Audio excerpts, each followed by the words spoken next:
Hey everyone, welcome back. आज चलो एक बहुत इंपॉर्टेंट टॉपिक पे बात करते हैं, समझदारी से ट्रस्ट करना। इस तेज रफ्तार दुनिया में ट्रस्ट करना एक बहुत बड़ा चैलेंज हो सकता है। लोग ट्रस्ट करने से हिचकिचाते हैं, धोखे के डर से। लेकिन क्या आपको पता है कि बाइबल हमें इस पर क्लियर गाइडेंस देती है? बाइबल सिर्फ एक रिलीजियस टेक्स्ट नहीं है, ये लाइफ के लिए एक स्पिरिचुअल गाइड है। हर एक शब्द हमें धोखे से, नुकसान से बचाने के लिए और समझदारी से जीने में हेल्प करने के लिए है। तो बाइबल ट्रस्ट के बारे में क्या कहती है, चलो एक्सप्लोर करते हैं। सबसे पहले ह्यूमन नेचर को समझना इंपॉर्टेंट है। जेरेमिया 17:9 कहता है, मन सब चीजों से ज्यादा धोखेबाज है और लाइलाज है, इसे कौन समझ सकता है। यह वर्स हमें याद दिलाता है कि हर इंसान का दिल धोखेबाज हो सकता है। भले ही कोई बाहर से अच्छा दिखे, उसका दिल धोखे या जलन से भरा हो सकता है। तो हमें आंख बंद करके ट्रस्ट नहीं करना चाहिए। नेक्स्ट, बाइबल हमें एनकरेज करती है कि किसी पर भी ट्रस्ट करने से पहले डिवाइन गाइडेंस लें। प्रोवर्ब्स 3:5-6 सलाह देता है, पूरे दिल से लॉर्ड पर ट्रस्ट करो और अपनी समझ पर डिपेंड मत रहो। अपने सभी कामों में उनको सबमिट करो और वो तुम्हारे रास्ते सीधे करेंगे। इसका मतलब है कि हमें गॉड पर डिपेंड करना चाहिए, सिर्फ अपने एक्सपीरियंसेस या फीलिंग्स पर नहीं। वो हमें गाइड करेंगे कि किस पर ट्रस्ट करना है और कितना ट्रस्ट करना है। मूविंग ऑन, ट्रस्ट का मतलब बेवकूफी नहीं है। प्रोवर्ब्स 14:15 कहता है, भोला आदमी हर बात पर विश्वास कर लेता है, लेकिन समझदार अपने कदम सोच समझकर रखता है। सच्चे ट्रस्ट में विजडम और स्पिरिचुअल समझ शामिल होती है। क्या सब लोग ट्रस्टवर्दी होते हैं?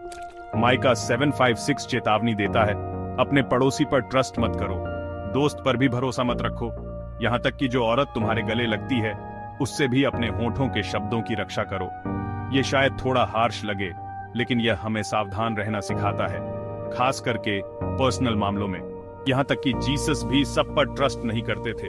जॉन February 24:25 हमें बताता है, लेकिन जीसस ने खुद को उन पर नहीं सौंपा, क्योंकि वो सब लोगों को जानते थे। उन्हें इंसानों के बारे में किसी गवाही की जरूरत नहीं थी, क्योंकि वो जानते थे कि हर इंसान के अंदर क्या है। जीसस की तरह हमें भी स्पिरिचुअली अवेयर और कॉशियस रहना चाहिए कि हम किन लोगों को अपनी लाइफ में आने देते हैं। हम धोखा खाने से कैसे बच सकते हैं?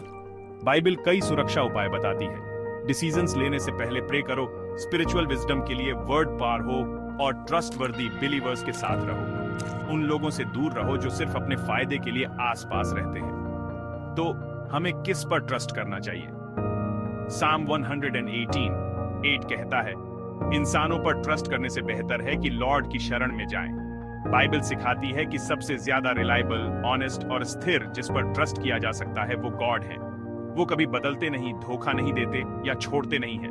एक्सपीरियंसेस से सीखना भी एक बिब्लिकल प्रिंसिपल है। प्रोवर्ब्स 27:6 कहता है, दोस्त के दिए जख्म पर भरोसा किया जा सकता है, लेकिन दुश्मन तो बहुत प्यार दिखाता है। हर मीठा बोलने वाला दोस्त नहीं होता और हर क्रिटिक दुश्मन नहीं होता। अगर हमें धोखा मिलता है तो क्या?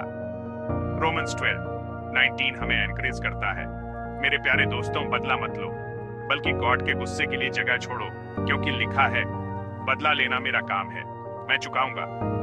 लॉर्ड कहते हैं, ट्रस्ट करो कि गॉड अपने टाइम पर जस्टिस करेंगे। कंक्लूजन यह है कि बाइबल हमें अवेयर रहना, लेकिन प्यार में स्थिर रहना सिखाती है।